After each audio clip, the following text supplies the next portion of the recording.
Jeffrey Epstein is dead. হলিউডের অন্ধকার অলিগলি থেকে যখনই জেফ্রি অ্যাপস্টেইনের নাম উঠে তখনই বিনোদন দুনিয়ায় এক ধরনের ঠান্ডা স্রোত বয়ে যায়। যৌন অপরাধ, ক্ষমতার প্রভাব আর গোপন যোগাযোগের এই গল্প যেন থ্রিলার সিনেমার চেয়েও বেশি রোমাঞ্চকর আর ভয়ঙ্কর। সেই বহুল আলোচিত অ্যাপস্টেইন ফাইল এবার হঠাৎ করেই ছুঁয়ে গেল বলিউডের উঠোন। নাম উঠে এলো অনুরাগ কাশ্যপের, আর এতেই নেট দুনিয়ায় শুরু ফিসফাস, চোখাচোখি, কনস্পিরেসি। গত ৩০ জানুয়ারি যুক্তরাষ্ট্রের বিচার বিভাগ প্রকাশ করেছে ৩ মিলিয়নের বেশি নথি, পাহাড় সম কাগজপত্র, ইমেল, যোগাযোগের ছায়া। সেই নথির ভেতর কয়েকটি ইমেল পাওয়া যায় বলিউড গাই নামে এক রহস্যজনক উল্লেখ।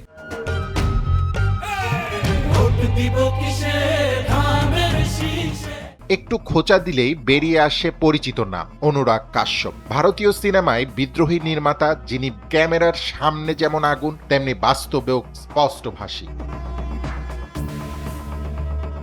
ইমেইলগুলোতে সরাসরি কোনো অপরাধের উল্লেখ নেই কোনো অভিযোগ, আছে কেবল আলোচনা, অ্যাপস্টেইনের সম্ভাব্য কিউবা সফর নিয়ে ৩ ব্যক্তির কথাবার্তা। বিষয়বস্তু শুনলেই মনে হবে এটা হাই প্রোফাইল রিট্রিট, বৌদ্ধ ধর্ম, প্রযুক্তি, চিকিৎসা বিষয়ক কর্মশালা, জ্ঞান আলোচনার মোড়কে এলিট জমায়েত। সেই সম্ভাব্য অতিথি বা বক্তাদের তালিকায় জায়গা পেয়েছেন অনুরাগ কাশ্যপ।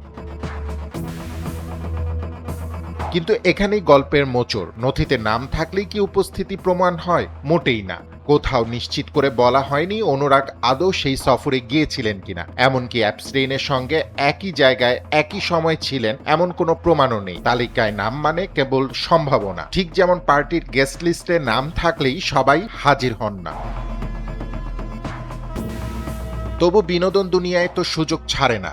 সোশ্যাল মিডিয়ায় শুরু হয়ে গিয়েছে মিম, প্রশ্ন, সন্দেহ। কেউ বলছে অ্যাপস্টেইনের ফাঁদ, কেউ আবার ঠাট্টা করে লিখেছে আর্ট হাউস থেকে ডার্ক হাউস। অথচ বাস্তবতা অনেক বেশি নিরাসক্ত। বিশ্লেষকরাও বলেছেন এই নথিগুলো তথ্যের জঙ্গল, সব গাছই যে বিষাক্ত তা নয়।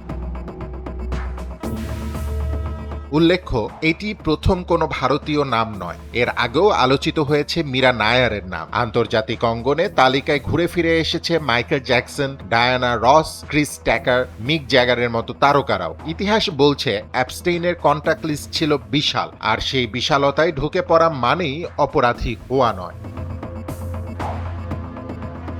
সবচেয়ে বড় প্রশ্ন, অনুরাগ কাশ্যপ কি বলছেন? আপাতত তিনি নীরব। ক্যামেরার পেছনের এই গল্প এখন ক্যামেরার সামনেই আলোচনার বিষয়। সত্য, গসিপ আর অনুমানের মাঝখানে দাঁড়িয়ে বিনোদন সাংবাদিকরা শুধু এটুকুই বলতে পারেন, এই সিনেমার ক্লাইম্যাক্স এখনো আসেনি।